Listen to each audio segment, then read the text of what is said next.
And we are live, everybody. Welcome to our Hell in a Cell post show.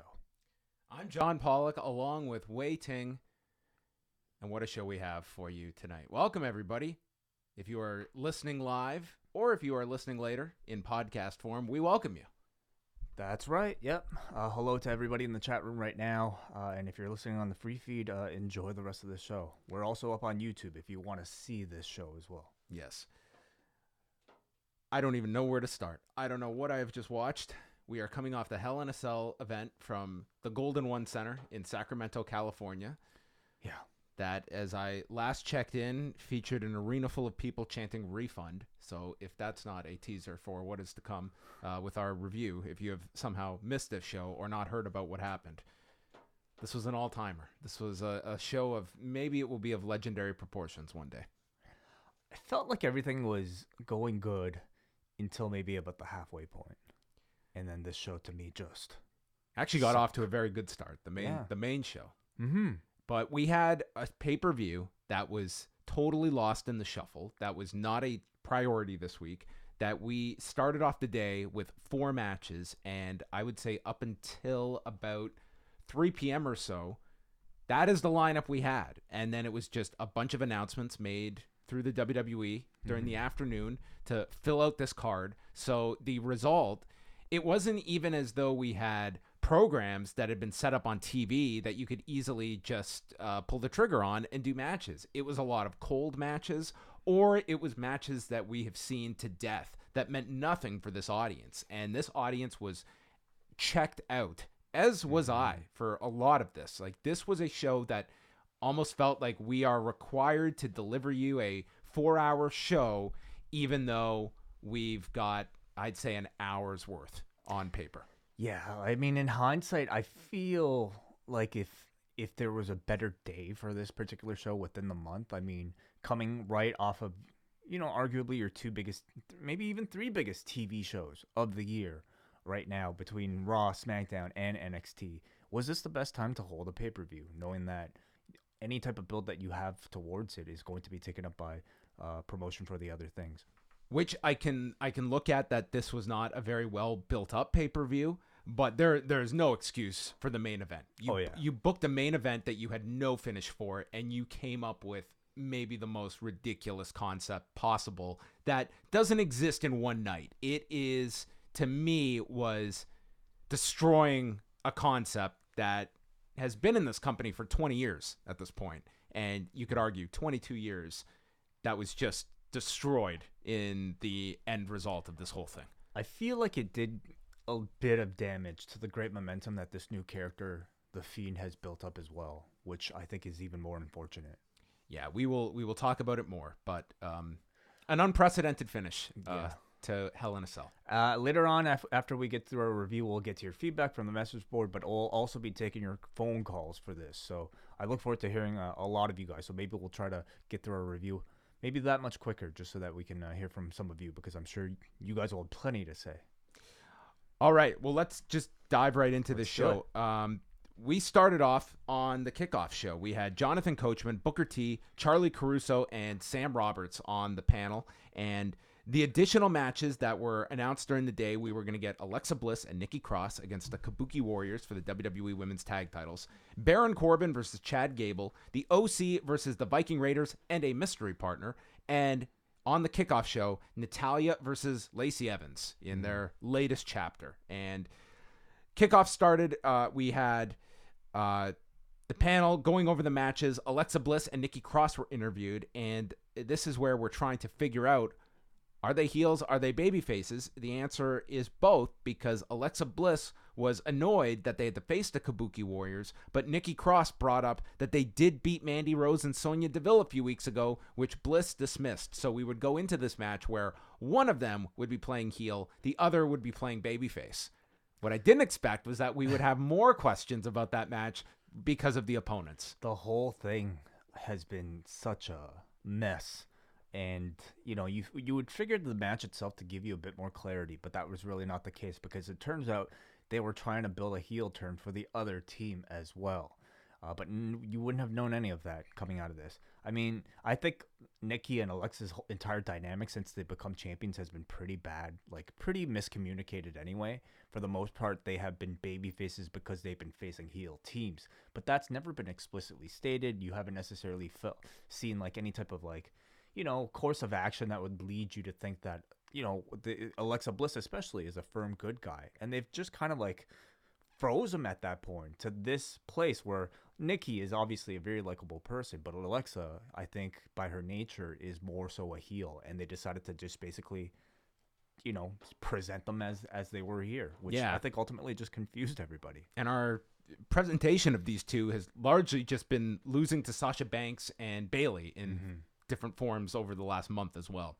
Kayla Braxton interviewed Charlotte Flair. She ignores the match from Clash of Champions where Bayley drew her into the turnbuckle to beat her, and points out how she submitted Bayley on Friday Night SmackDown. And Kayla asked her, do you think you can repeat what you did on Friday to her? To which Charlotte said, no, of course not. So I'm going to forfeit the match. Lacey Evans versus Natalya. This featured a joke from Jerry Lawler that did not go well, at least on Twitter. He said that when Lacey Evans was deployed to Afghanistan, she was shot at by both sides. Yeah. You'd figure like Lawler this go around, like you figured he'd have a bit of a better sense of I think what might work or what might not work in 2019. I mean, do you think that joke would have been questioned at all in the 90s? Maybe not, right? Would have been perfectly fine. Pre 9/11, I think. Yes. It's probably, Oh, it's the king. It's Jerry the Lawler. king making a king joke. Yeah. I think post 9/11, when you're talking about Afghanistan with a woman that is a Marine, just bad judgment here. Really probably a joke you could easily retire. Really terrible. Natalya transitioned to an armbar. This was like a really simple match. It was just Natalya utilizing a lot of different submissions and Evans not going above and beyond what her skill set is. And it was like, fine. You can see the benefits of these two working so often together. And you could make the argument this is how Lacey Evans probably should have been slowly integrated to the main roster, is just working with Natalya nonstop before we went to a 10 and put her in title programs to where I think she's kind of diminished in everyone's eyes as kind of a also-ran that's now been relegated to lower on the card as they're trying to rebuild her up.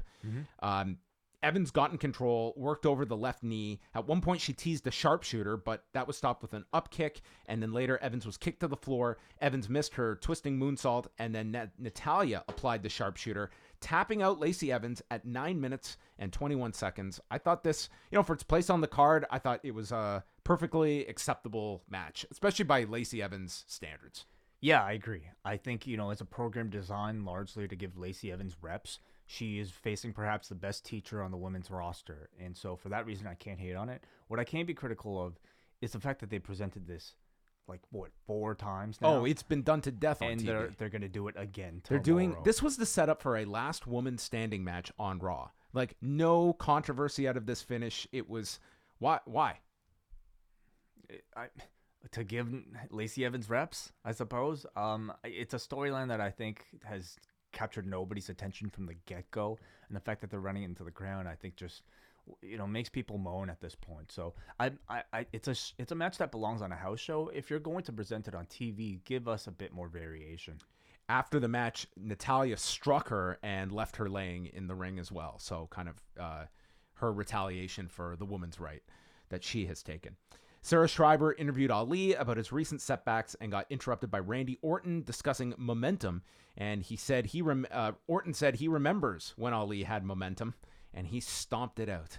And Ali challenged him for a match later tonight, and Randy accepted. Yeah, for momentum. That's literally what they're fighting over. Ali doesn't have any. Randy, I guess, has a mythical amount inside of him. And by Ali beating him, he will, through osmosis, by pinning him, be able to breathe in that momentum, and it will catapult his career. That's how it works. That's our story. Yeah. The main show kicked off with, I think we can give out a spoiler and say, the hands down match of the night. Yeah. between Becky Lynch and Sasha Banks. No cruiserweight match. Is that telling? I was not surprised. I think the cruiserweights have slowly been taken off of the Raw and SmackDown, and I think you're going to see them as, we're getting the title match on NXT this week. I think that's where we will see them. So, Becky Lynch, Sasha Banks, Raw Women's title match inside the Hell in a Cell. Banks immediately jumps Lynch as the cell was lowering, so they end up outside as the structure comes down, and Lynch then entered, and they attempted to lock the door, but Lynch takes the chain and wraps it around her fist to attack Banks with it, and eventually Becky would come over, put the chain around the door, and lock it shut. They came up with a lot of creative use of weapons here. Lynch got a ladder from underneath, but that got stopped by Banks attacking her with a chair. Then Lynch recovered and drop kicked Banks several times into the cell. And then Sasha came off the apron with a Meteora, driving Becky into a ladder that was in the upright position against the cell. And Becky just smashed into that ladder, as did Sasha, who came off this apron at a fairly high speed. Lynch then got seated in a chair inside the ring and was hit with another Meteora as Sasha came off the middle turnbuckle. And they also had a chair set up where Banks took 2 drop toe holds onto the chair, like the Raven spot, and her face just collided with this chair. And then on the floor, they had in the corner of the cell, they had like 2 kendo sticks lodged in the corner, and then they placed a chair on top of the kendo stick. So you have this chair that's elevated on the cell structure. And what happened was Banks got elevated to sit on the chair, and Lynch ran off the apron with a running drop kick. And she got significant height on this. So everyone's watching Sasha tumble off this chair down to the floor. But Becky is taking this running drop kick and just landing down on her hip. This just looked brutal for both women. Yeah. It was a very interesting new spot that I probably hurt Becky a bit more than it did Sasha, but it looked cool. There was a table brought in. She got stopped with a backstabber. They fought into the corner, and then Lynch was put through the table with a Meteora. Big kick out by Becky. The crowd reacted to that. Then they littered the ring with chairs, and as the chairs were set up in the ring, Becky hit a Bexploder off the turnbuckle, placing Sasha onto all the chairs, and then applied the disarm her, and Sasha submitted at 21 minutes and 22 seconds. I thought this was outstanding between these two. I thought it was a really good match. They've been doing these Hell in a Cell matches for 20 years now, so it's always impressive to me anytime somebody can find a way to be innovative within it. And I thought this was a match where the two of them, especially Sasha, was able to exhibit a great deal of creativity using weapons within a Hell in a Cell structure. I think, the violent expectations of a Hell in a Cell allowed them to probably take a lot more risks than they need to typically. And I think you definitely saw that with the amount of damage what both women took. In particular, I felt Sasha here. It was a bit more violent, and I think lived up to the expectation of, what you would expect from a Hell in a Cell match these days, more so being, really brutal, no DQ matches, rather than, people falling off of, a high structure. Yeah, they're very limited in these Hell in a Cell matches when you can't use blood, when you're certain restrictions. And I thought the creativity was great in this match. They worked super hard, and I thought they did a great job here. And the crowd was very much into this match. So yeah, this was solid. I thought this was by far the best thing on the show. There was a really nice close-up as well of Sasha on the ramp, just looking all teary-eyed.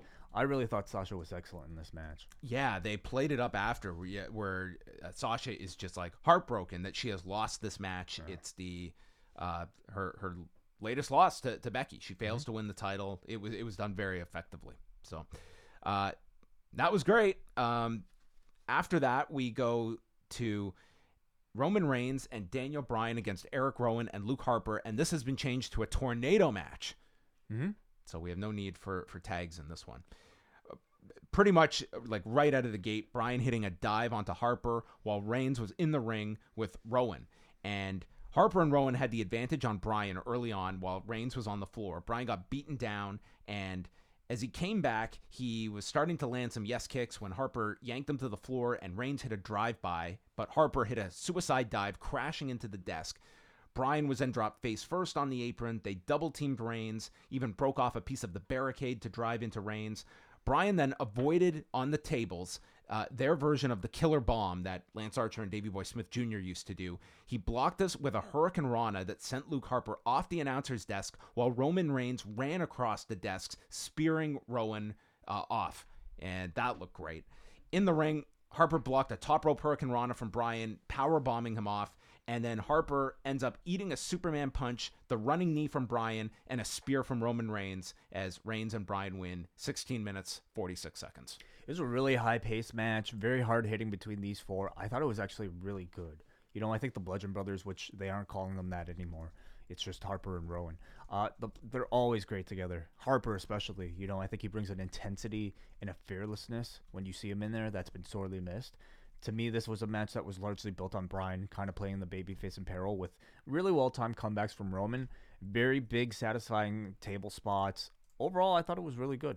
This was a good match. I thought second best match on the show, and I was kind of worried because these two matches at the start, afterwards, it was like a lot of cold matches, and then whatever. Afterwards, it was a lot. I didn't even know what was afterwards because these were two of the announced matches, and then you had Sasha and Bayley that was just announced after Friday, and then you had the main event. That was it. Yeah. I mean, that was everything else was pretty much impromptu or what they announced on the kickoff. So yeah, they kind of put two of your bigger matches out immediately. Yeah. So that was, you got a solid first, I would say 45 minutes of the show from these two matches, but then it was kind of back down to earth. So I mean, much of it depends on the story. None of these other matches, save for the main event that was to come, had any type of story attached to it. It was just 3 matches on the show, the main event and then these two. Then Charlie interviewed Seth Rollins, and he says the Fiend will be the greatest test of his career, which would prove to be accurate. Yeah, his delivery, I thought, was really bad. It was all his catchphrases and then saying, I'm going to have to burn it down. He's like trying to sound super serious, but at the same time trying to inject these like t-shirt catchphrases.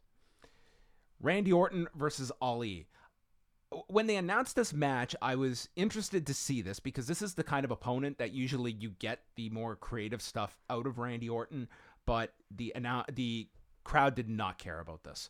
Ali got dropped onto the announcer's desk and then sternum first on the floor as Orton is in control and Ali is selling the ribs. And anytime Ali would fight back, Orton would just cut him off by attacking the midsection. Then Ali hit a suicide dive. So recovered momentarily. He hit the rolling facebuster, got a 2 count. Orton then hit a power slam. And after he hit the power slam, the crowd starts chanting RKO, which is not a good sign for Ali, your underdog babyface. And other than chanting for the RKO, like that was it. They were not really reacting to much. Ali caught him with a tornado DDT, then missed with a 450, and proceeded to hit Randy with a draping DDT. Ali then countered the RKO with a handstand, and so Orton takes the bump, but Ali goes onto his hands, and then he used a crucifix for a 2 count. Ali went for another rolling facebuster and rolled right into an RKO, which was a well-timed finish, and Randy wins in 12 minutes and 10 seconds. I thought the work was fine here, but this was just a cold match. There was nothing to build this up, and the crowd got like 30 minutes notice that this match was happening, and it was just and Ali, to me, it really tells you where he is in the fans' eyes at the moment. He was someone that did have a lot of the momentum that he was fighting for, but does not have it now, and this was a crowd that was more interested in seeing an RKO than they were Ali winning this match. I think it would have been a fun match, if this was a house show, even if it was a TV show, and it would have been a fine match on a pay-per-view maybe if it took place in 1994. But I think in 2019, your audience is paying money to go see a pay-per-view, have bigger expectation. And despite the fact that these two have really good chemistry together and that this was a good match, the lack of build and Ali's lack of exposure recently. And overall, this was a slower Orton-paced match, which I think requires story to really justify. It resulted in a very quiet crowd. So, I would say very quickly, this was a crowd that was ready for this one to wrap up, and they just really wanted to see that move. Alexa Bliss and Nikki Cross versus Asuka and Kairi Sane for the WWE Women's Tag Titles. We went over the heel babyface dynamic of the champions. Then we had Wave's favorite entrance in professional wrestling, the Kabuki Warriors, coming out to their crossfade theme music. They worked on Bliss in their corner, and then This is where I started to wonder because Asuka starts attacking the ankle and they cut off the ring, and it's Asuka and Kairi getting the heat on Alexa Bliss. So already my mind was just hurting. Sane gets the tag and she's in, and she goes to walk the plank and walks into the corner and pokes Nikki Cross in the eyes. So the Kabuki Warriors are now doing the heel tactics, at least to Nikki Cross. Cross then gets the tag, and she fires up on Kairi Sane, got her boots up as Sane went for the insane elbow, and then Cross hits Sane with a swinging neckbreaker off the top. Asuka makes the save, and then Asuka attacked Cross with these Kawada kicks, and she's playing like the bully heel here. And then, with Asuka in the ring with Nikki Cross, she sprays the green mist into Cross's face, and then kicks her in the head to pin her in 10 minutes and 25 seconds as the Kabuki Warriors win the WWE Women's Tag Titles. They felt like they were heels 2 minutes into this match, and then they solidified it at the end. So I just thought this was such a confusing match if you're trying to look at just the dynamics of how this was supposed to work. But I will say at least Asuka and Kairi Sane are... I think Kairi Sane as a heel is not where I would have cast her, but here we are. Asuka, I mean, just greatly needed something. So, I mean, this is better than where they were. Has she ever sprayed mist before in her WWE career? I'm trying to think if she ever did in NXT. It's not coming to mind. I don't think so. I know she's probably done it in Japan a couple times. But God, like, to me, this just came out of nowhere. And I suppose, yeah, she's a heel and she's Asian. Therefore, she can spray mist. I guess I'm still... They were all out of powder and salt. I'm still waiting for my mist abilities to develop later on in life. You know, I think they in their minds, they feel like they did a good enough job of solidifying Alexa and Nikki as baby faces prior to this, which I think makes that interview at the beginning all the more confusing, because I think in their minds, Alexa is like sort of your, you know, like a baby face, but somebody who doesn't fully want to conform to you know, being a baby face. Yet in this match, I mean, it's clear that people don't necessarily buy Alexa Bliss as a babyface quite yet with what they've done so far. And on top of that, I don't think they did a really good job here with Asuka and Kairi Sane positioning them as heels without any character motivation whatsoever. We haven't seen them in weeks. We haven't seen any sort of personality come out from the both of them. So there really is no attachment to them as anything other than great wrestlers, which is enough for people to want to cheer them. But to all of a sudden, you know, have them cut the ring off and try to, you know, put the heat on Alexa was just completely ineffective, I felt. And by the end of it, mist coming out of Asuka's mouth out of nowhere, I thought was really poorly handled, and I think just poorly executed. New tag champions. AJ Styles. Do you think that this was done for a reason? Do you think that they were going to split Alexa and Nikki up? I don't think they should, because they put all this into them that to split them now would seem premature. We also, like, to me, like, they're now pushing the draft, and throughout the night they're talking about how everyone wants to improve their standing going into the draft, and each brand wants to be the best. We don't know how this draft works. Is this a random pick? Do you just get to pick whoever? Are champions? What happens to the women, the women's tag champions? Like, you have all these questions, and of course there's answers to them, but by just announcing this tomorrow night on Raw, one show before, you eliminate the possibility for fans to get excited about this and to actually think of scenarios, because you don't even know how this draft works. You don't even know what they're even going to do. Well, in their defense, they had a lot of other things to promote last week, so they haven't really had the time to focus on the draft other than on this show. So I'm guessing you'll get some of that tomorrow. I also believe that this will probably be very much like the initial draft that we've seen like 2 or 3 years ago, where everybody's up for grabs. I don't think this is just a shakeup. Otherwise, they would call it a shakeup. No, and I don't think the shakeup was not a very big ratings mover this past. Like, you got a bit of a uptick in audience, but it has been reduced from years prior because it was very anticlimactic. It was just people walked out. There was no rhyme or reason. It was not, why is that person here? Mm-hmm. And a draft is something you can do it and make it really exciting, and you can make it something important, but they've also, the idea of someone being on Raw or SmackDown, I don't think that means a whole lot in and of itself because everyone's synonymous with every show. Yeah. It feels like there was little reason to do this match and to do the title change other than to separate Alexa and Nikki. And this was announced this afternoon. Yeah. And on top of that, like, I see nothing for the Kabuki Warriors after this. Holding those belts thus far has meant nothing to anybody who's ever held them other than Sasha and Bayley at the beginning. But beyond that, it's just a prop. And I doubt that we continue to see the Kabuki Warriors that much on TV. I don't really know how they're going to work as a heel act. AJ Styles, Luke Gallows, and Carl Anderson versus the Viking Raiders, who revealed their mystery partner to be Braun Strowman. Strowman was pulled off the apron by Gallows and then dropped with a kick. Styles had control of Ivar, and then Strowman eventually got the hot tag. He fired up on everybody, delivered the running shoulder tackles, but then got sent into the post shoulder first, and then AJ worked on his knee, applied the calf crusher. Ivar broke that up, and then Styles took out Eric with the phenomenal forearm. Anderson chop blocked Strowman's knee, and they triple teamed Strowman, which was too much. And the disqualification was called at 8 minutes and 15 seconds. My question was, why was this even on the show? I'll correct that. The reason this was on the show was for one reason, and that was to establish, which they did in the aftermath, where Strowman got to make his comeback, and he drilled AJ with a right hand because he's doing this program with Tyson Fury. So the whole point of this was to establish Braun Strowman has a lethal right hand. And this was the presentation to tell that story. So he couldn't have finished the match? Wouldn't that have been the best way to establish that right hand, by knocking out AJ and leading to a pinfall?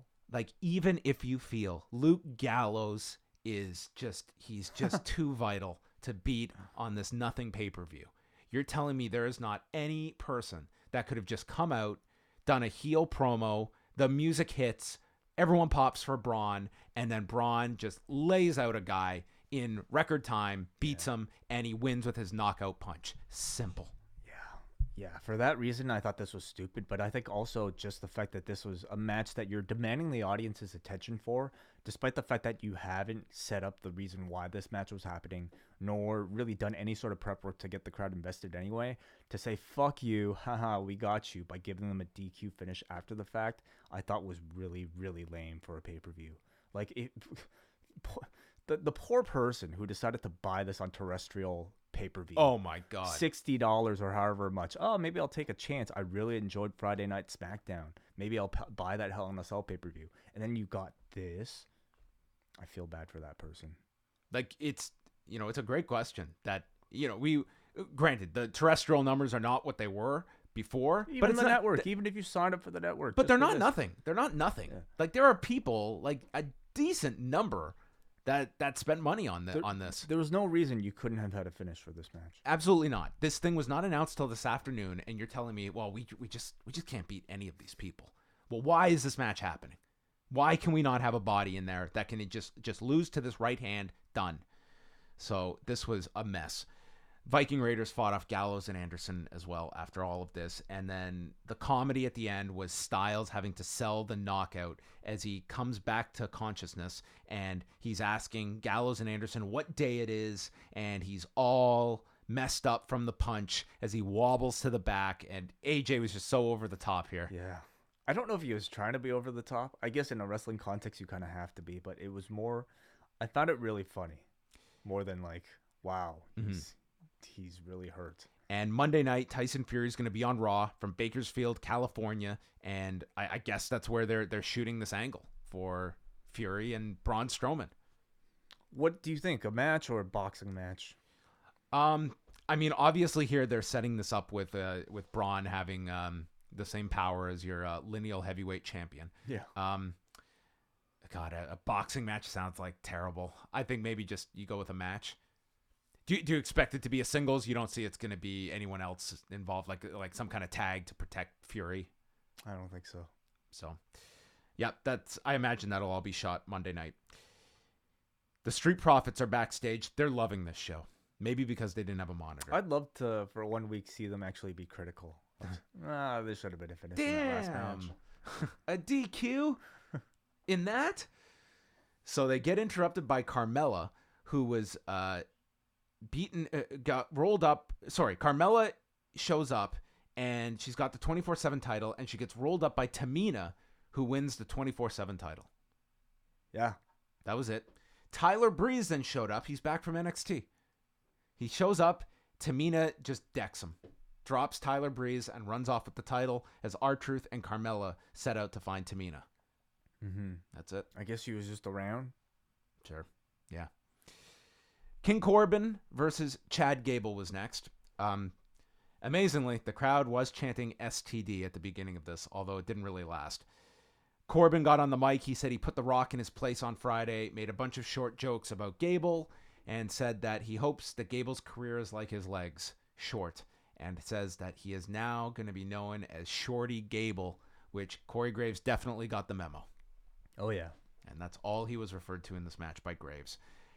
Gable came out of the gate, bunch of kapu kicks, and on the third one, Corbin caught him and chokeslammed him. Corbin took over the match. This crowd flatlined. Gable made a comeback with forearms, yelled at Corbin, hit the Chaos Theory. Corbin kicked out of that. And then Corbin hit the deep six for a 2 count. Gable blocked the end of days, hit the moonsault off the top, and then transitioned to the ankle lock. And, you know, when they think Gable is on the cusp of winning, the crowd does liven up. And Corbin ended up rolling to the floor after reaching the rope, grabbed his scepter, and the referee tried to power the scepter away, allowing Gable to roll him up for the 3 count and win the match in 12 minutes and 40 seconds. So they did pop for the finish, but again, this was a dead crowd up until the Gable spots at the end. I found that sort of unfortunate because I still remember the King of the Ring final, and then even the match after that, where it felt like there was a great deal of, like, you know, audience interest in seeing Chad Gable defeat Baron Corbin. But since then, I think first of all, we haven't seen Chad Gable in a while. Baron Corbin's just been relegated to that, you know, like a jester for The Rock. And so you're kind of left like forgetting all the great in-ring action that these two actually had in the King of the Ring. So to me, like, seeing this match 3 weeks later, it felt like a low to mid card, you know, meaningless match rather than something that, you know, was a rematch that culminated a wonderful tournament that we all got to see. It felt unimportant, and it's really disappointing because I feel like both these men did great job in that tournament. This match to me may be a good match, but given the lack of stakes and the lack of build, I really just couldn't really get into it, especially with all the Graves Shorty jokes. Yeah, and this just seemed to be the setup for the Shorty G stuff that I just think... Why, like, you know, again, this tournament was so good, but in the end of it, you have two comedy guys. You have two punchlines. Yeah. Like, it's just... I don't know. It's like, I'm what I want to see is like, let's try and make some stars. We badly need stars. And it's like, we come up with this stuff and it's like, great. We have Chad Gable, who's a great performer, but man, he's and you have STD and STD. Like, yeah. That's awesome. That's great that we have these people that people will laugh at. People will say, oh, they're over. It's like, what does over mean? It's fun to have comedy guys. It's just, I would separate that from your serious wrestling tournament, which I feel like that was at least a bit of an attempt to create. Then we saw the international announcers introduced, and Tamina ran by them and grabbed Funaki as a shield with R-Truth chasing her. And Tamina then turned around and was hit with a super kick from Carmella, and R-Truth was the one to pin Tamina and win the 24/7 title for the 20th time. So Carmella had it, for like a week? I guess, yes. Yeah. And then, she flipped it with Marshmallow. Or 2 weeks maybe. You know, I thought they would actually do more with the women's division with the 24/7 title, but I guess they don't. We're going back to R-Truth. They don't really have the bodies to spare. Bayley and Charlotte SmackDown Women's title. In this match, both tried to work on the other's knee. Bayley wrapped it around the left leg around the post as she's working on the leg. Flair then turned the table. She wrapped the leg around the post, hit natural selection, but Bayley grabbed onto the bottom rope. Flair attempted a moonsault from the top, but landed on Bayley's knees, and they go to the floor. She caught Bayley with a fallaway slam, and then Bayley executed a roll-up while placing her feet on the rope, but this time the referee caught her. So Flair got up, spun Bayley around, and applied the figure eight, and Bayley submitted in 10 minutes and 13 seconds as Charlotte wins her 10th women's title, they stated. Mm-hmm. So she's going after her dad's record. In 4 years, she has hit 10. I feel like she will get to 50 by the time she's retired. At this rate. That's probably a solid bet. The match I thought was fine. Again, I think the reaction to it was pretty cold. There was no build to this match other than that quick tag team defeat on Friday. So at least that was something, but it was certainly not enough to get people invested in any sort of story in this match. Nor were they ready, I feel, for a title change. It just felt... Bayley has done nothing with this belt, or they've done nothing with Bayley, who's been holding this belt. It just didn't feel like a big deal, Charlotte winning this. It just feel like you're resetting, you know, which is what I feel like a lot of these title changes on this show were done to do, heading to the draft. But again, we don't know. Does this mean she's on SmackDown? Are these titles? They've got to explain all that stuff, I feel. I feel like the champions would stay unless they swapped it. But this is a SmackDown championship, so I feel like she should stay on SmackDown. But you would think. I don't know. You know, at least with Charlotte holding the belt, I feel the belt may be a bit more prominently featured. For whatever reason, it was pretty evident they weren't really behind Bayley as a main act. You know, Sasha coming back really took a lot of her focus away, for better or worse. You can argue Bayley wasn't really ready. Like, has she really evolved as a character? Has his heel character done enough to you know, warrant a main event slot? Right.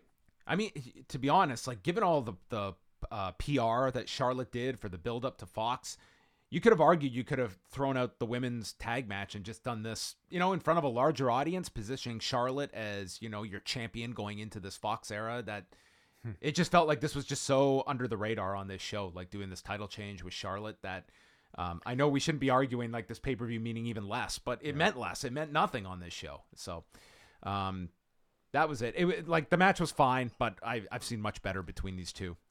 And they put the camera on Bayley afterwards, so it was very much like the Sasha thing. But she was having like this overly comical tantrum like a child, whereas Sasha was done more seriously. Yeah, like Bayley was like screaming like, "Why does it always have to happen to me?" Yeah, I was expecting them to play like Travis. Why does it always rain on Bayley? Oh yes. So you know, you can expect some sort of follow up with both losers on this show.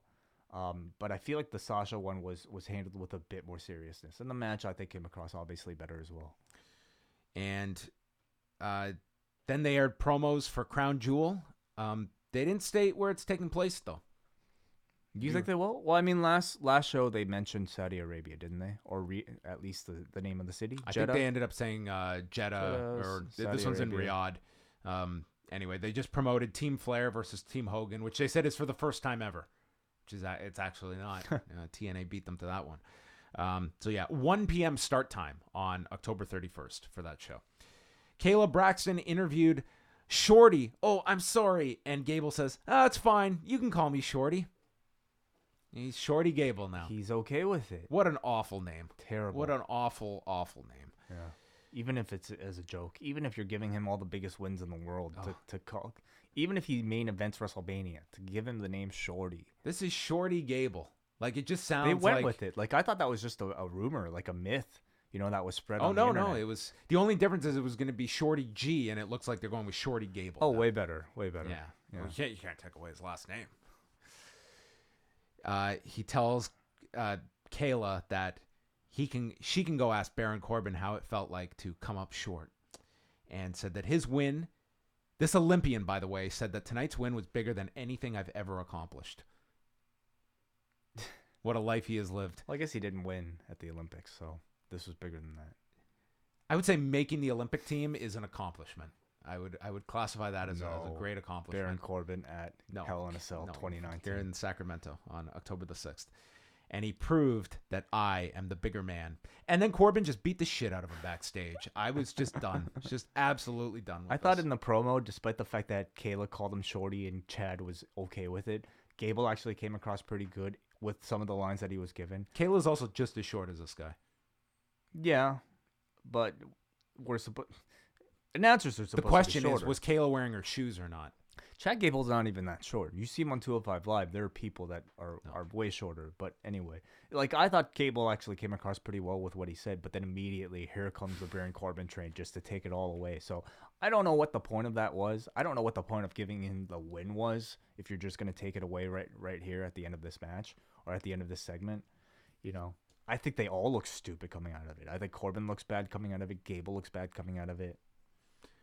I do want to share the shoes joke because on SmackDown on Friday night, they did the promo backstage where Aaron Andrews from Fox interviewed the New Day.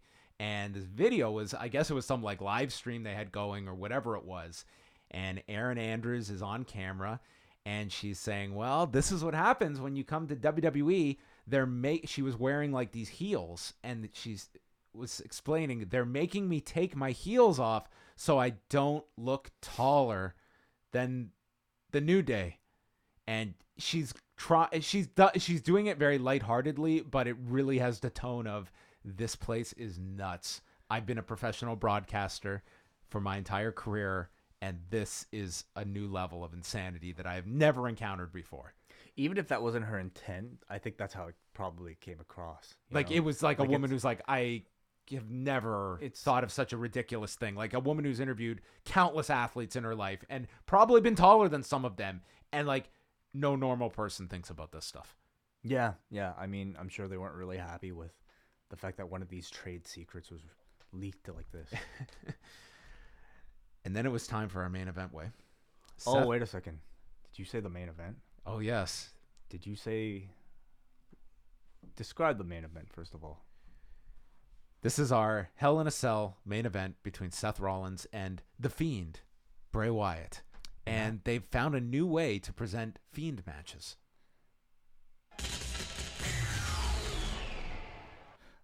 Holy shit. What is happening? What is going on? What have you done, Way? What's going on? Oh my god. It's the Fiend. Oh Wai my Ting. god. Oh my god. This camera's shaking. It's all red. What's going on?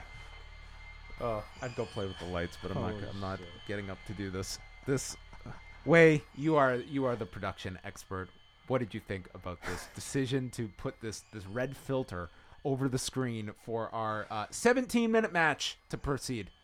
Okay, well, I'm going to turn this shit off. You know, this is not the first time. When they first introduced Kane, they tried this, and they got rid of it quick. Oh, Sin Cara as well. Well. Like, it's just, it doesn't work. People do not, especially at home, they do not, and in the arena. You don't, in the arena, though, like, you wouldn't see it, right? No, yeah, you do. I thought the Sin Cara thing was done with, like, I know with the Kane one it was. I thought Sin Cara was, like, a legit filter, but I could be wrong. Regardless. I think this was just light. This was, like, red light that was splashed in the arena. Yeah, well, this was for the arena as well, but, like, it looks awful, and it's just, this is fine for a promo segment if Bray was to walk out and speak in the ring, but for a match... The problem is they needed something to distinguish the Fiend from a regular wrestling appearance, right? They needed something, so I give them points for making the effort. I wondered if this would get really annoying by the end of the match and whether it would affect really like people's viewing of the match itself. The crowd did get into like near falls. They got to see, all the big kickouts and all that. I think they overthought it. I think it's overthinking as well. Like the Finn Balor match was fine at SummerSlam. Granted, that was a lot shorter, but I don't think that it would have made any difference to have just done it the regular way. But that was hardly the worst thing about this. So we start the match. Rollins is immediately going for weapons. He gets a kendo stick. They fight on the floor. Rollins brought a table into the ring. He's diving all over the place. Rollins then places Wyatt onto the table and puts him through the table with a frog splash. Then he hits the stomp. Wyatt just stands up. And he caught Rollins with the Sister Abigail. Rollins kicks out of that. So then Bray takes Seth's neck and snaps it. He broke his neck 10 minutes into the match. It was like straight out of like a Jean-Claude Van Damme, Steven Seagal movie. Oh my God. And I think I would actually be cool with it. Like if it was, on the same level as like the Mandible Claw or the same level as the Iron Claw or like the Kona Crush, like all that ridiculous stuff that in real life would send you to the grave. But he didn't even sell it. This wasn't even a 2 count. This was like he didn't even go for a cover here. Twisted his neck and threw him to the outside, and Seth was magically all in one piece. Okay, so listen, I'm watching this. The crowd is reacting to this character. They're into the Fiend. This is a really wacky presentation. but I'm remaining like neutral on this. I'm like, okay, let's just see where this goes. Bray goes underneath the ring, and he pulls out this ridiculous looking mallet that just looks like a prize you won at Chuck E. Cheese. Like a Tom and Jerry, like Harley Quinn type of mallet. This thing just looks absolutely ridiculous. So ridiculous that I was still able to catch Dio Madden with the defining open-ended question that this man has ever uttered. You've seen what the mallet has done to Ramblin' Rabbit. What will it do to Ramblin' Rollins? And he did not say this with a hint of humor or irony. He was asking this as a legitimate question, and I just did not know what any of this was. I wish JR called this.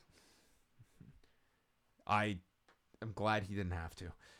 Rollins just attacks him with this flurry. He can't get hit with this mallet. He hits him with another stomp, and he goes to the well again where he hits the pedigree.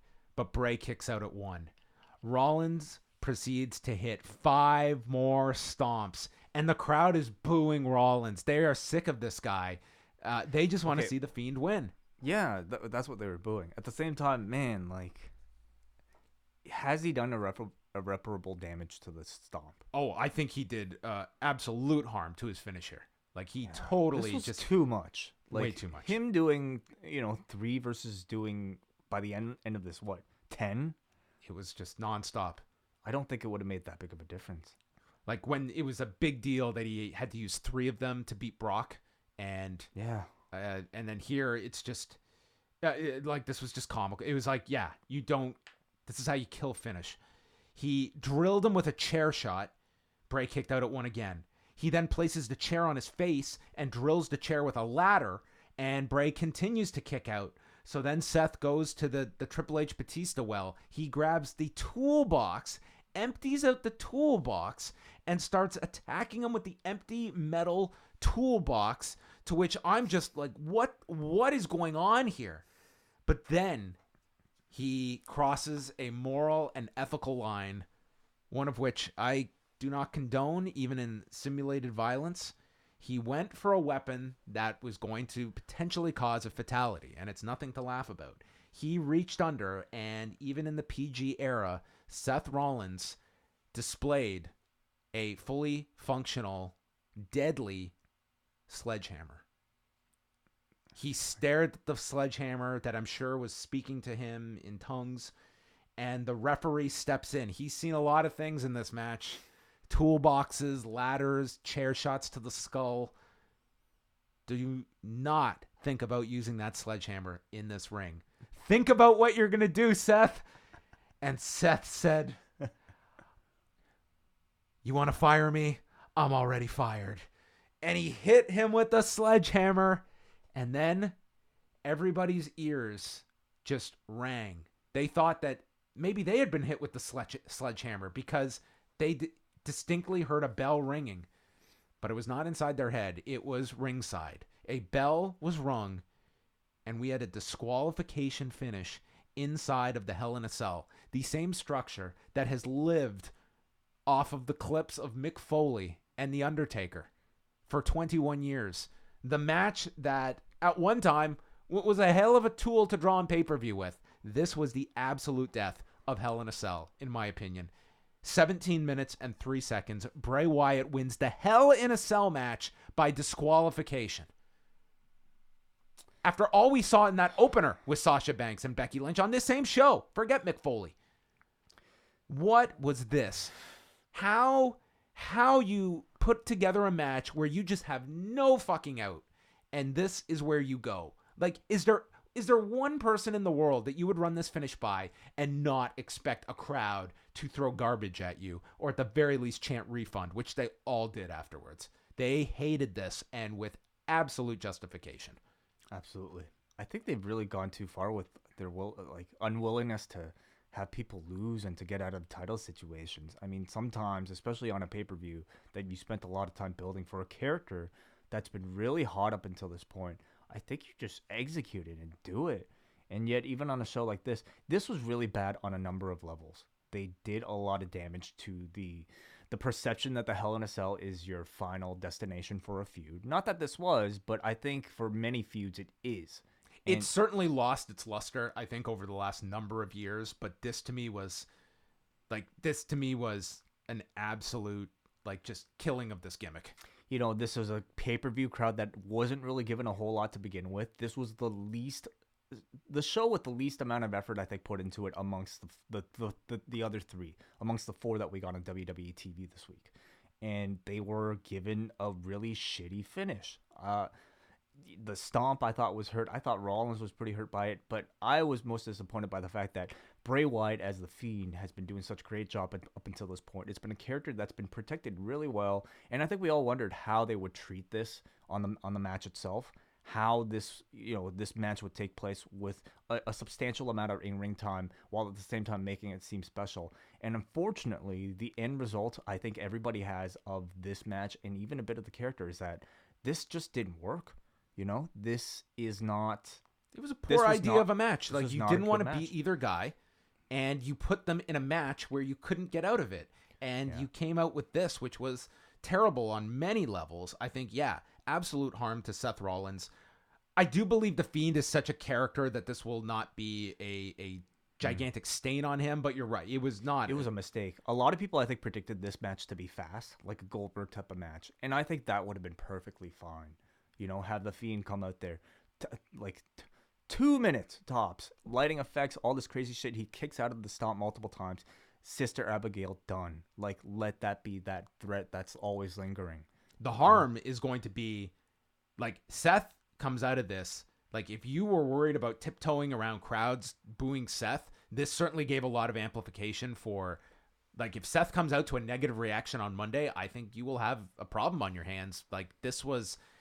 He just came across so unpopular in this particular setting. And meanwhile, The Fiend felt like a total babyface at the end of all of this. Like, you had sympathy for this monster at the end of it as a result of it all. Crowd wanted to see a title change. They wanted to see a title change. They do like They wanted to see a character. finish, I would say, at the very least. This was just an awful way to end this. To the point that I understand, like, it would be very awkward to follow this, but I 1000% would have flipped this with Sasha and Becky. I don't care about that transition. It beats the way you ended this show. God, that would send the show into such a sour note for the rest of it, though. Would you rather try and recover from this versus end the show on this note? Yeah. An awful way to leave this show. I mean, I'm really trying to think. Certainly, like, the end of Sasha versus Becky would have made the end of the show feel way better. Because the way this show ended was not a good look at all.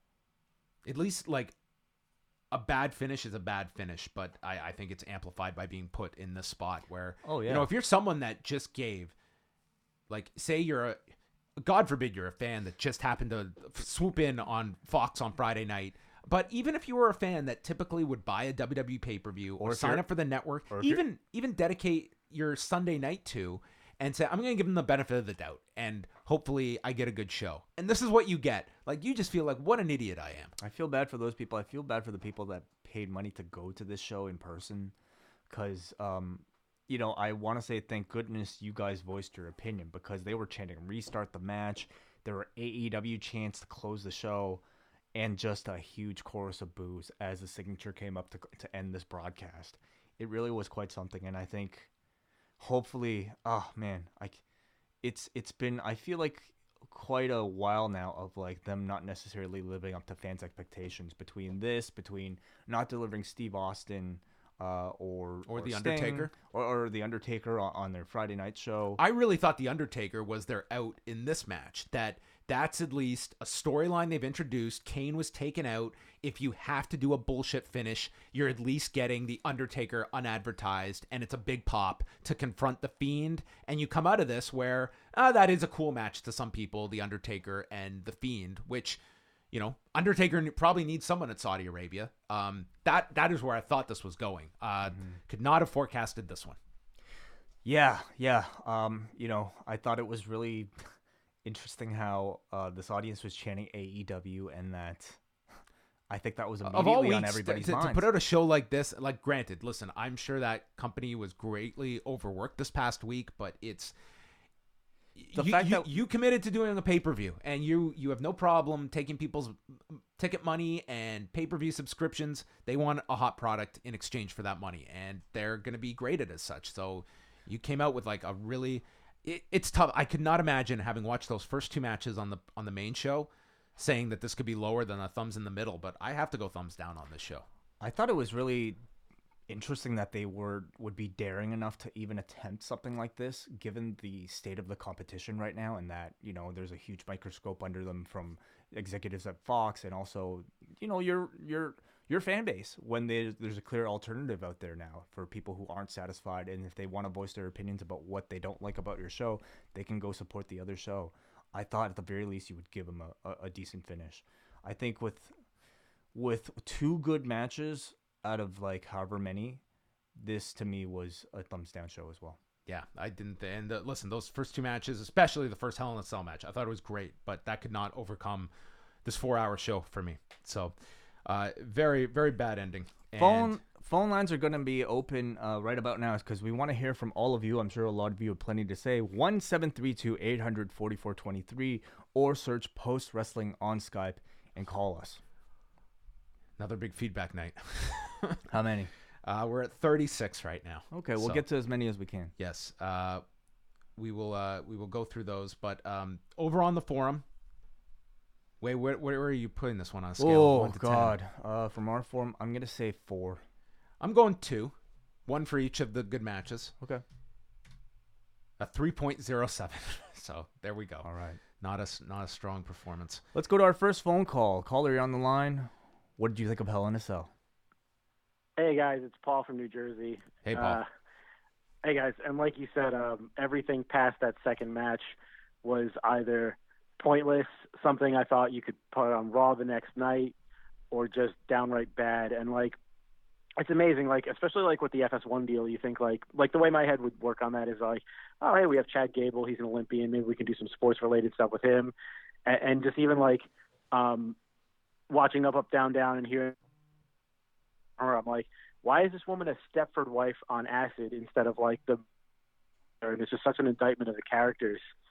And that main event was like probably one of the worst ones I've seen in a long time. And correct me if I'm wrong, but I think like 3 of the last 4 Hell in the Cells have had like screwed up finishes, which like they killed the Hell in the Cell for me already, but even more so tonight. And do you guys think, I just figured they should just, why not pull the trigger on have the Fiend win the Universal title and just kind of like dominate Raw as like the spooky show with the cuck stuff, and then SmackDown could be like the sports show. Like, look, Paul, listen, if you have a strong argument for Rollins is the champion, if the Fiend is the champion, go with it. But to me, don't book a match where you have no out at the end of it, that you have no finish for, that you can't do. Don't book the match. It's like that's to me the simple end of it. Like, maybe one day the Fiend, you can put the title on him. If it's not now, don't do this match where you have no way out. You don't want to beat either guy. Like, it's just, that's very frustrating to me when you go that route with people. And for anyone saying wait for the story to play out, you've killed the story between these two. Nobody wants to see this come back in any form after tonight. And Paul was right. Last year's Hell in a Cell main event of Roman Reigns versus Braun Strowman ended in a no contest as well. So can we forgot, maybe we have found the true genius of the WWE, and that is their watch-alongs. Okay. Hey, Paul, thank you for the call. I was sent, someone sent me this tweet of X-Pac's reaction to the finish. So oh boy, I don't know what it is, but you want me to play it? Can we hear it? I think so. So let me just put up the sound here. It's only 13 seconds, so. All right. He's still the champ. You may not ask me back for another one of these, but how the hell do you get DQ'd now? He didn't get DQ'd. The frickin' Cell. I don't know if he got DQ'd. Well, they're raising the cell now, so. Oh my God. Thank you.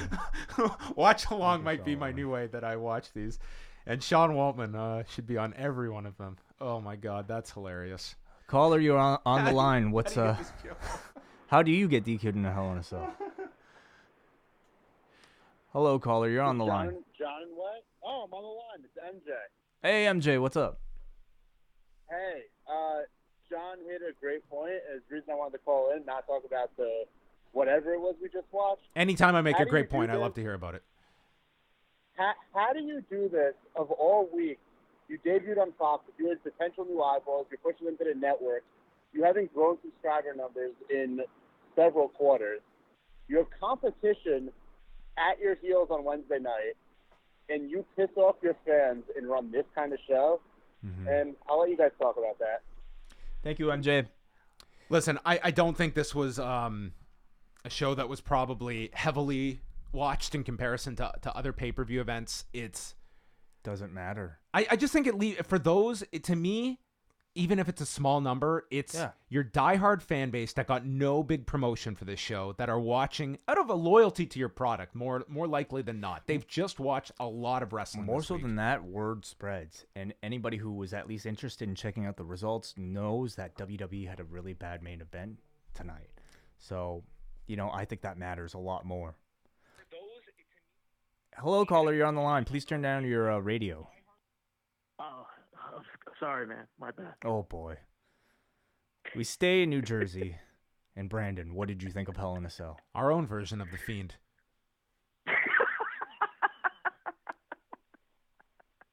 What's good, man? Yo. Yeah, should I put the red filter back on? Was that your match of the year, Brandon? Oh, dude, that's up there with Israel Adesanya's walkout last night. Oh, did you see the walkout way? No. Oh, yeah, I did. It was awesome. Really cool. That was a much better show and a much better main event. Down. He'll beat John Jones next year, by the way. Back to the Hell in the Cell match. Yeah, it was kind of wacky. Whose idea was that, man? I thought the match was. I was looking at my watch. I was like, man, this is going way too long. I was expecting like a way out of the match, but I mean, it just kept going and going. Listen, the silver lining was they were done that show at 10:18 p.m. and I can't discount that as a thank you that they got the show done at a reasonable time. That we didn't even hit 10:30, so I was not complaining about that at all. Oh, no doubt, because they started like an hour early, right? They always start the main show at 7, so we still got, I mean, even so, if you include the kickoff, it was still 4+ hours of a show tonight. But nonetheless, any other thoughts on the show, Brandon? Yeah, the Kabuki Warriors and the Mist. Shades of Great Mood. I love that. I wish it was a red mist like the cage tonight at the Hell in the Cell, but I guess it got to be TV 14. But yeah, and probably AEW's rating on Wednesday, they got to be tickled to death with tonight, right? They're probably gonna get a big rating next week, huh? Do you think that AEW maintains their audience from last week? Do you think it'll be down slightly, or do you even think it could be higher coming off of the buzz of week 1? I predict you guys are going to have a bigger mailbag on Thursday. Because Okay. I think it's going to be a hot rating. All right. Well, thank you, Brandon. We always appreciate the call. I love you guys. All right. Have a good night. You take care. See you, Brandon. Do we want to go to the forum calls? Where do you want to go? Let's go to another phone call before we get to the forum. And this caller, you are on the line on the Post Wrestling Post Office. What did you think of Hell in a Cell? Hey, this is Ahmed from New Jersey. Oh, we stay in a trifecta. Wow, New Jersey. We're huge in New Jersey. The Jersey Triad is completed. Ahmad, what did you think? I would like to say that I was the first New Jersey Post true. Wrestling fan, I guess. Are you about to tell me, Ahmad, that of all these WWE pay-per-views that come and go, tonight was the night you decided to sit down and watch a show? Yeah, and I was not going to do it, but then my plans were canceled for tonight, so I opted to stay in to watch, and it wasn't great. It was a really bad show, as you guys have outlined. I just wanted to call in and ask, what's the structure within that company that main event was okay, like got the okay? Do they not know, or do they not care about Seth being booed? Or, I mean, one thing to add turning here, heel? like we do know now, like it is separate creative teams between Raw and SmackDown. They have split the two sides. So is this a Paul Heyman call? I mean, this was a Raw program. So ultimately, it's Vince McMahon, but Paul Heyman is your executive producer on Raw. So ultimately, like those are the filters at the top. A DQ from the mind of ECW, really? I don't really. I mean, I can only assume that they didn't want to beat Seth and they didn't want to beat the Fiend, And that's what you ended up with. And you know what? That's when you have that conversation 6 weeks ago before you start advertising this, because why are we doing this match? That would be my question. Was there anything you enjoyed about the show, Ahmad? The first match was pretty good with Becky and Sasha, and I thought the Bryan and Rowan match eventually picked up towards the end. But I think, for me, the prevailing theme of the show is no one is really over. Even Seth, who's your world champion's not over, and obviously they did the stuff with Kofi on Friday. So I don't know. Like I know there's all this like buzz about Punk, and maybe one day he'll show up. I don't know if he wants to come back to this. This is really not the I don't know. I want to go back. Well, thank you, Ahmad. I'm sure we will find out soon enough the fate of one Phil Brooks. Thank you, Ahmad. All right, guys. I mean, it is an issue when it comes to, especially on the babyface side. And I mean, really no even mention of Kofi tonight in terms of follow-up there of where they go. That's all going to be saved for TV. But, this has been a company that's really struggled when it comes to finding babyfaces and building them to be bigger babyface stars. They've had a really, really tough time with those. Like, Reigns has cooled significantly, even from where he was. Like, would you rather this versus the Roman Reigns that, yeah, he was getting a lot of boos, but was also getting a lot of cheers, and it was mixed, but it was a lot bigger of a reaction than he's getting now, where he's kind of just settled into this place where, yeah, it's largely a positive reaction, but you just sit down and watch and you tell me who are the top 5 stars in this company. I don't know if you're necessarily saying Roman Reigns if you're a fresh viewer watching this for the first time. I would hope that at the end of today's match with Bryan, that whole thing was wrapped up, and that we can put the who killed Roman Reigns murder of Summer 2019 behind us. Maybe he and Bryan even separate ways, and Roman becomes the face of one brand. Bryan moves into another brand, and we get Roman Reigns. That program you could certainly see getting split up where, yeah, I could definitely see that. Like, it did feel like he got the win back on Rowan on SmackDown. The Harper took the fall tonight, but you're right. Like, there isn't a whole lot where we can go. And they ended it with a hug with Reigns and Daniel Bryan. So it really did feel... That really is the finality. Not the Hell in a Cell, but a hug. No, the hug is now. Now it's a hug in a cell, and that is how they may move on now. All right, let's go to one more phone call before we get to the feedback on the forum. And we'll get to more phone calls if they come in, but we want to give some love to our forum posters as well. But Neil, you're on the line. Neil, what'd you think of Hell in a Cell? Hi guys. Well, I mean, it's all been said. It was absolutely dreadful. Well, the first maybe 45 minutes to an hour were not bad, but yeah, it was terrible. But I'll start with a bit of positivity if I can, which is to say, I'm not much of a fan of UFC or MMA, but I've had a very quiet weekend, and I thought, well, I'll just listen to John and Phil's review of last night, and even though I didn't know really what you were talking about too much, I really enjoyed the podcast. So, it's just a testament to how engaging a broadcaster you are, John. Well done. And Phil, of course, as well. But I really did enjoy that little bit at the end about the where you injected some pro wrestling chat with the idea of Luke Rockhold. I think we should switch. I think we should switch places. I think Phil should do the next Hell in a Cell, the next WWE pay-per-view. I'd love to. He wouldn't last. There's no way. Well, it was very funny because Phil just, I mean, when John was talking about Luke Rockhold with an Orange Cassidy gimmick, Phil was just going, "Whoa, what?" With my head. Oh yeah. And in fairness, some of the things you were talking about were over my head, but it was still a very good show. But on to Hell in a Cell.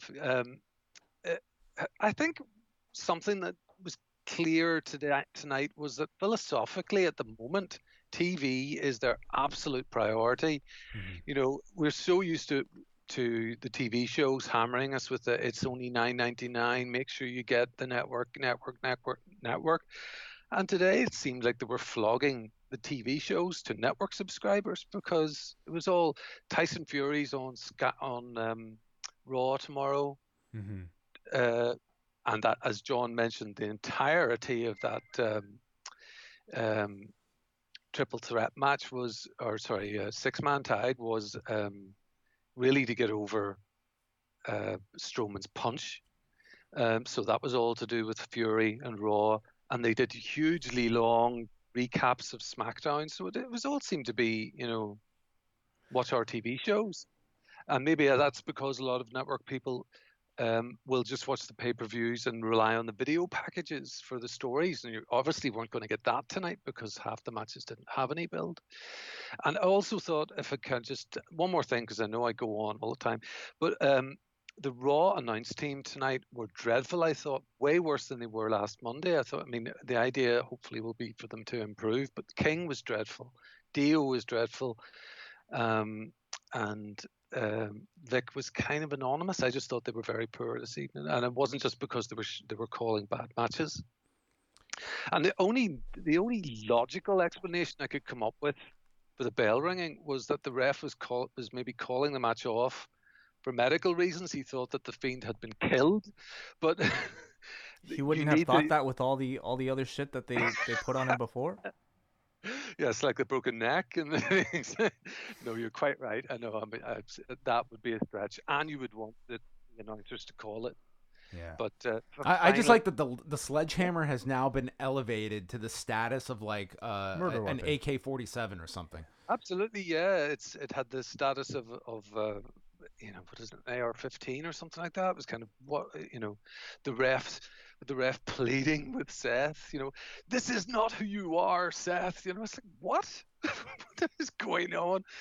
And finally, I just absolutely adore the idea of the Street Profits completely shitting on the show. They should go back to them backstage going, that was fucking awful. Why are you watching this? I just want the watch along with Sean Waltman. That sounds like that's Yeah. he should be doing those segments. All right. Thank you very much, Neil. Appreciate your thoughts, as always. Thanks, guys. Take care. Thanks, bye. Yeah. I go back to this, and when you think about the finish of the Hell in a Cell match, and I think this is what ultimately will get on a lot of people, is just like at times like the lack of care. Because if you are going to have this structure and you're pitching this finish, and someone is to come up with the idea that, well, we've never done a DQ before in a Hell in a Cell. This is supposed to be the ultimate blow. But yeah. Oh, right. They did the no contest last year. Right. So to me, you've got to have a hell of a reason to be able to pull off that. And I would never do that. I would never do that because there's no way that's getting any kind of positive reaction, or you're just harming the gimmick. But right down to the amount of times we've seen Triple H use sledgehammers in a Hell in a Cell. And ultimately, it comes down to someone just ultimately saying, who cares? Like, that's it. Like, that's what it is. Like, we are not loyal to our history. It is tonight. This is the way we're getting out of this match. And it's just like it. I think that's where people get upset. That's what I call like a lazy finish, where you don't care about precedence or even trying to construct a world that has a certain believability to it.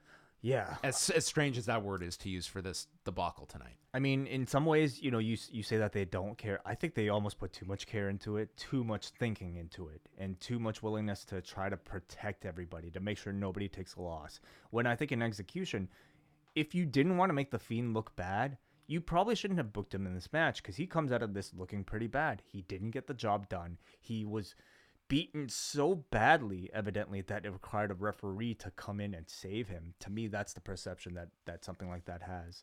And, coming out of it, I think it's a less hot character, far less hot character. Let's go to the forum. Yeah, there's a lot here, so we're going to try and get to as much as we can here. Alex writes in, that was utter and total incompetence. It started strong, but after 2 matches, completely derailed. Why is Asuka cheating to beat a team that bad? Why can't Bayley and Flair have a decent match? Why was the 6-man even on this show? I don't even know what to say about the ending. I have no idea what happened. I think it was a DQ in a Hell in a Cell match. For what? Excessive violence? Isn't that the point of Hell in a Cell? Says this may have been the worst ending to a pay-per-view I've ever seen. We go to Brandon from Oshawa, who says, I was prepared to say Hell in a Cell stole the week. The first 2 matches were tremendous. Even Orton Ali was decent, and then it just slowly started to go downhill into one of the dumbest things I've ever seen in wrestling. What in God's name made anyone think that was a good ending? I could suspend my disbelief a lot, but this was just too much, and I knew the Fiend wouldn't win. I was prepared for a shit show finish. I have no words to describe this, though. Moving on, we continue on with Hagaki. All right, so the bar was very low for me to begin with. I fell asleep a few times, played my Switch a bunch, and gave my attention to that main. That was stop watching Heat. It's getting harder and harder to sign up for these free trials. 1 out of 10. We got a Noah from Vaughn who says, imagine having a DQ and a no DQ Hell in a Cell match. This company deserved those AEW chants and then some. Felt so bad for those in attendance who not only had to sit through that awful main event, but in that stupid lighting no less. Horrible. Can't wait for next episode of Dynamite. Jeff in St. Louis. Between the $10 I pay, presumably for the network, and for your site, I pay $192 a year for wrestling. I think I really might be done. Not switch to AEW, but unsubscribing to everything done. Oh, great. So WWE has now harmed us. No high spot, no story, a DQ finish to a Hell in a Cell. Seth spamming finishes made no sense, and I feel stupid for watching all these years. I saw Hulk and Warrior and many other WWE events in St. Louis, and I don't even know what to think. If I quit it all, just know I really love your work and MCU reviews. A defeated Jeff in St. Louis. We got a Damien from Milwaukee, Wisconsin, who says, decent show till that main event. A DQ and a Hell in a Cell. Come on, WWE. That was stupid. Way to have the fans chanting for your competition to close the show. Outside of the main, Orton versus Ali and the opening cell match were my favorites of the night. Ali has star potential, and the women were very innovative with that cell. I give it 6 out of 10. Chris from Pennsylvania, they were doing such a great job with The Fiend. I guess it was only a matter of time before they managed to screw it up. I'm having a hard time putting my utter confusion into words, but what was the point of putting Bray in the title match if you weren't going to put the belt on him?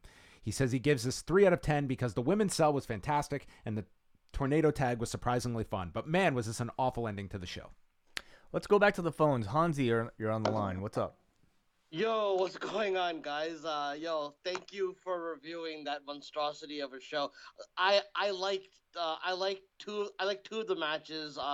Obviously the first match, the Hell in the Cell, and the Kabuki Warriors win. I thought that was cool, but then at first I wasn't even against what was going on in the ring. I thought, okay, you know what? As ridiculous as all this is gonna be, if Bray Wyatt just puts the mandible claw and Seth Rollins is done, I'm all for this, right? And then when the whole DQ happened, it was just fun being on Twitter with all the reaction and all that, and then X-Pac's reaction. But listen, before I just wanted to drop by quickly, but I don't know if you guys are gonna get a chance to see the Goldberg stuff that was on the network, but I'm telling you, it was worth it just to see him and Matt Riddle have a confrontation, because that actually was on the special where Goldberg was getting ready for his match and all that. So I was actually a really good highlight. If you guys get a chance, check that out. But the show wasn't really that great to me. But thanks for reviewing it, man. You guys, the highlight actually was you guys doing the red cover shit. So thank you. Thanks again, guys. That's all way. No problem, Hansi. All right. Let's go back here. You go. We got Eric from Sudbury who says, I don't watch wrestling that often anymore, but all the attention on this product this week made me curious. For the first 3 well, what perfect example. For the first 3 matches, I was actually really into this show. I thought to myself, why did I stop watching again? This is pretty fun. And then the rest of the show hit, and I was reminded. Horrendous. As quick as they drew me in, they completely lost me. Is it confirmed that Kane and Fury are doing their respective programs in Saudi Arabia? That would be really disappointing as a pretty casual fan who would tune in otherwise. So Kane versus Brock, that is the plan for Saudi Arabia, which I would imagine gets announced pretty soon. That show's coming up soon. I don't have it confirmed with Tyson Fury, but I'm expecting him to be on that Saudi Arabia card. So we'll know for sure tomorrow night with the angle, but that certainly is where you're being led to believe that it's going. And I mean, the reason is these are huge money shows for them, and they internally, they look at these have to be WrestleMania level shows for them. And, they're going to go to these lengths and bring in, it's like your dream fed, essentially, putting together all this stuff. What do you think about the fallout from the 2 appearances on SmackDown and kind of the attention they received, specifically Kane, I guess? The fallout, as in, did you see it get a lot of attention, and is it something that? What do you think about them doing it in a couple of weeks? I think the Kane thing was met with a great deal of curiosity. Certainly, Fury versus Strowman a lot less, at least from wrestling circles. I feel like there's a lot more crossover with MMA and pro wrestling than maybe boxing and pro wrestling. But even so, I was surprised that a lot of the feedback I saw was people criticizing Cain Velasquez for his appearance, which I can understand if you've only watched professional wrestling and you've only been conditioned to watch, action movies and like the figures that pro wrestling and WWE in particular have presented to you all these years. But if you're a fan of MMA, you don't need any more proof that the guy who looks like that was able to handily beat the guy who looks like Brock Lesnar. We have video evidence. Like, we don't have to ask if this was real. We know what happened when this was real. Yeah. It's not hard to believe. I don't know. I don't know what it is, but like I grew up and I've watched pro wrestling and I've seen ridiculous bodies my whole life, but I've never had the hang up about size discrepancy, about like quote unquote the look. And it's like, I don't know. It's just like, that's never to me like a big hurdle for me have to ever get over. And maybe a lot of it is the MMA influence, because you see what happens and what guys that you would perceive to be like these jacked up dudes. Like, we've seen those guys do real fights, and it's usually not a pretty picture at the end. Kimbo Slice was not a great MMA fighter, everybody. But I think it's a perception that's clearly changing, but it still really exists in pro wrestling. You know where it was a lot of guys I thought got exposed? It was when Conor McGregor was doing all his stuff. And what was their comeback? That you'd only be on 205 Live here. Like, it was a size thing. You know what I mean? And it's like, this guy is bigger than anybody combined in this company right now. Mm-hmm. So, but that is the mentality. I think that if you've come up from wrestling, it's that's, oh, you're small. That's the negative. Anyway. Sam from Tennessee. I was all set to come to this forum and say what I thought was a pretty good show. Then that main event happened. What should have been a 5 to 10 minute sprint with the Fiend was turning into a dreadfully long beatdown. I could have accepted the format if Bray just stood up and destroyed Rollins after everything to win the title, but that DQ was awful. Anyway, first two matches were really great, and I enjoyed the Charlotte Bayley match. The middle portion of the show could have been trimmed down some, but wasn't bad overall. It's a shame that the main event had to bring the whole show down. I mean, let's be realistic. Like, this should have been a 3-match show, really, but they needed meaningless matches to fill out the rest of this card because they had no time to build anything else. You know what I actually thought of today that I knew 1,000% they would not do, but just maybe it was because you see the format of like what AEW does, but you had promoted 4 matches going into today, and you could argue they wanted Braun on this show to get the punch over. Okay, fine. I'll give you 5 matches.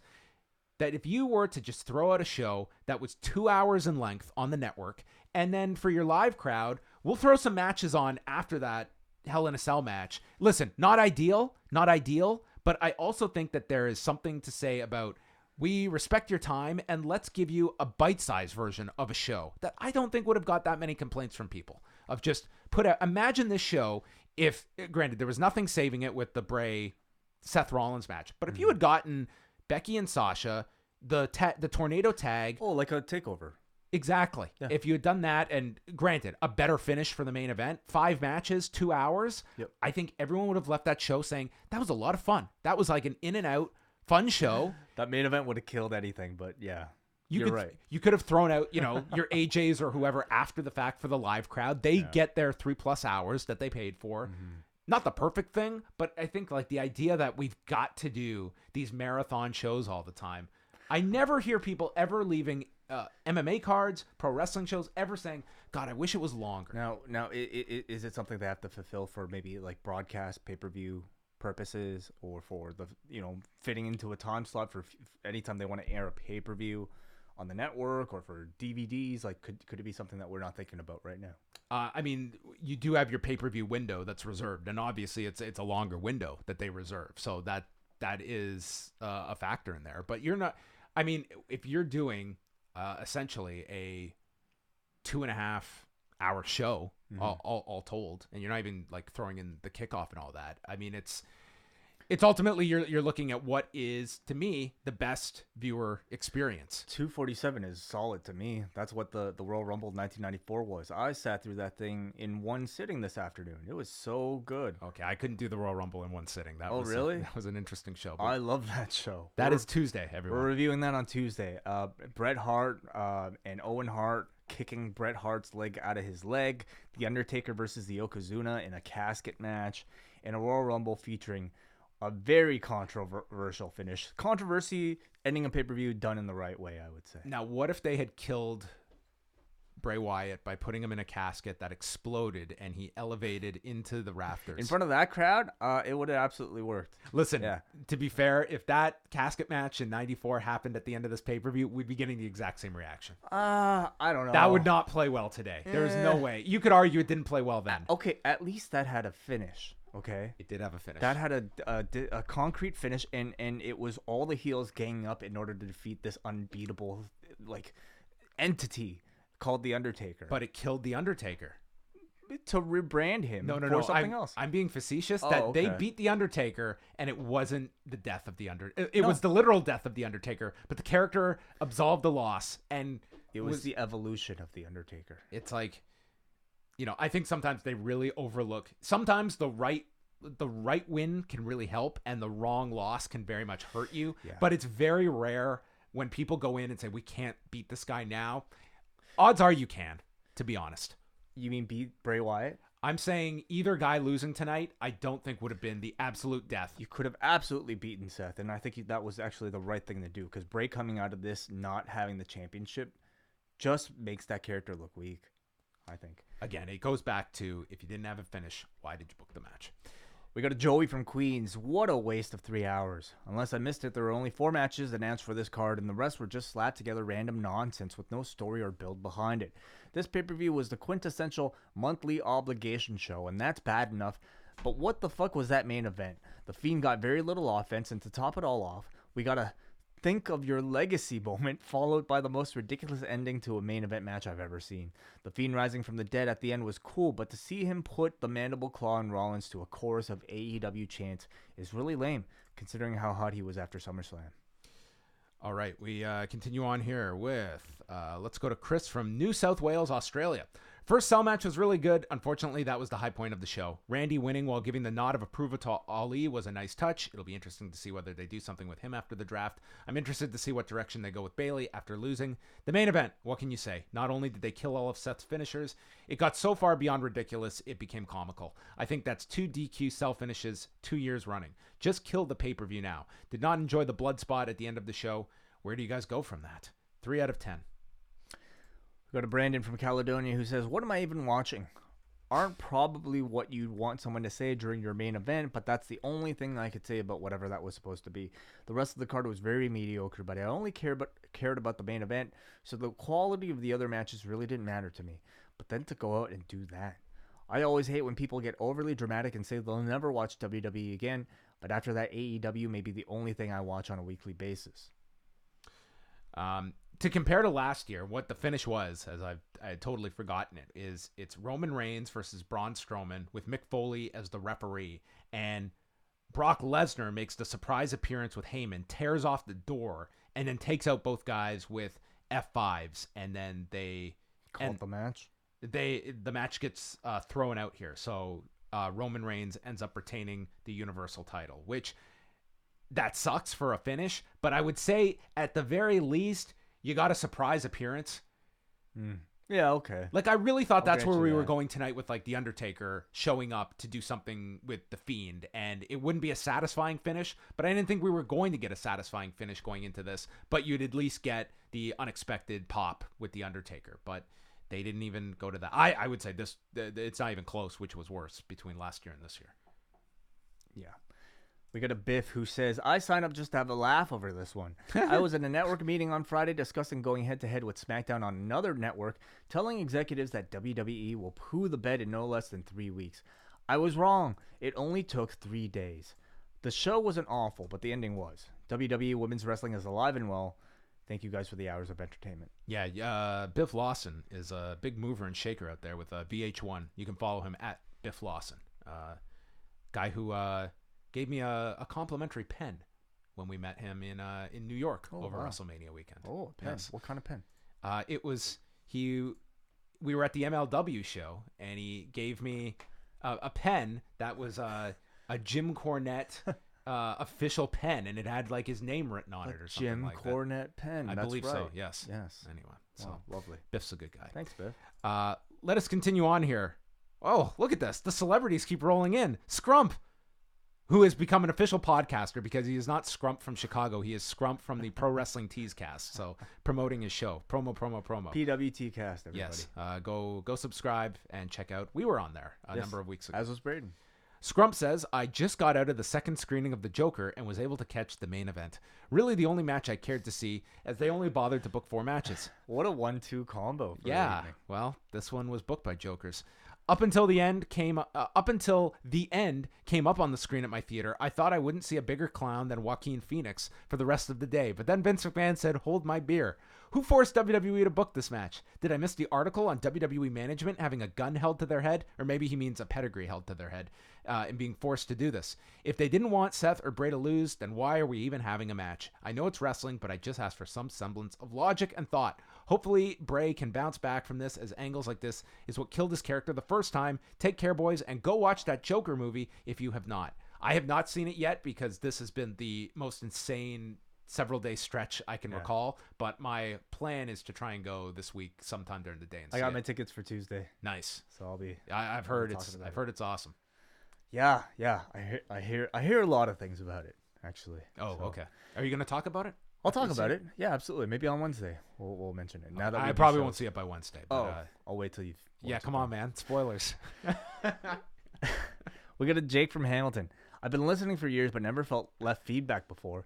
But damn, I'm pissed. Maybe this did great things for us on Sunday night. I think, look at all this feedback we got for the show. I was not expecting this level. I mean, it's been a week of a lot of activity, I would say, in the wrestling world, in particular our forum, but this was enough to... Hey, Hell in a Cell found its place in the sandbox this week. A very crowded sandbox, but they found their lane this week. I take so much crap from my friends and family that I still watch wrestling. I always say, it's like a therapy no, it's good. It's about the story and the moments. My father, mother, and girlfriend sat in the living room tonight and watched whatever the hell happened in the main event. Oh, God. I gloated about how awesome Hell in a Cell is because there's no DQ. And then I had to explain why he was DQ'd. From there, a man was choked to the point where he coughed up blood. I'm embarrassed. I hope AEW does 10 million on Wednesday. I'm going to stick to listening to your reviews. I'm done. I just can't anymore. I'm so embarrassed that I watched this crap. Man, no one lost in that main event, but a lot of defeated people made it to our forum tonight. It's going to be okay, everyone. We're going to get you through it. Bob writes in, I enjoyed the creativity of the first Hell in a Cell match with Sasha and Becky. Bryan and Reigns versus Rowan and Harper was a nice, hard-hitting affair. Interesting choice to give Asuka the mist. I'd like to hope that the Kabuki Warriors could help raise the status of those titles, but I'm not going to hold my breath. I made a quick food run and came back during Corbin Gable, which was all right. At first, I thought Graves was just being a jerk when Gable was announced as Shorty, but that's just too much. I think they were doing an all right build-up for the Fiend in the main event, but if you didn't want to put the belt on him, why even book him? Feels like they had no way out but a terrible decision to disqualify Seth in the cell, which makes absolutely no damn sense. I don't fault the crowd for the boos and AEW chants at the end. Alrighty. We should end off here, John. How about that? All right. You pick the last one. Luke in Quebec, who says, I'm seeing a lot of people understandably upset at the DQ finish, but did anyone notice how Rollins used about 35 stomps in that match, or did I hallucinate? That finisher is worth absolutely nothing now. There's making your monster heel look strong, like Lesnar needing 2 or 3 of them to be pinned, and then there's having somebody kick out of 12 finishers in a row. That's where you descend into goofy as hell territory and completely lose your audience. Instead of the Fiend looking strong, everyone involved in this mess looks completely ridiculous and without any credibility. How did nobody talk Vince out of this one? Is he actually trying to sabotage his own company? Maybe WWE staff need to start their own impeachment procedure. Okay. Jeez. You guys are really entertaining today. Oh, my God. Well, that's going to, I guess, wrap up the show, everybody. This was, for all the talk about, all the disagreements that wrestling brings about, it's nothing like an awful show that brings everyone together, where we had pretty much uniformity of what matches people enjoyed and, more importantly, which ones they hated on this show, specifically the main event. This was as consistent a level of feedback and calls that we've ever gotten. Everyone agreed on this. This was like a straight 30-27 scorecard that every judge turned in tonight that watched this show. No, it was unanimous, for sure. It was an absolute unanimous decision. So thanks, everybody. What a show. Way and I are going to be back on Monday night with Rewind to Raw, chatting the show from Bakersfield, California. We have shows every single day this week, up until the weekend and even through it. So the whole schedule will be out Monday. But we want to thank all of you for joining us tonight. For those that checked out the post-show live, thank you for coming to check it out. After all of the WWE AEW pay-per-views, we go live for our double Ice Cap and Espresso patrons. And if you are a new member of the Post Wrestling Cafe, regardless of whatever level, we had a really big surge over the last week or so. So I want to thank all the new members of the Post Wrestling Cafe as well. And that's about it, Wai. Anything else to leave us with? Any words of encouragement?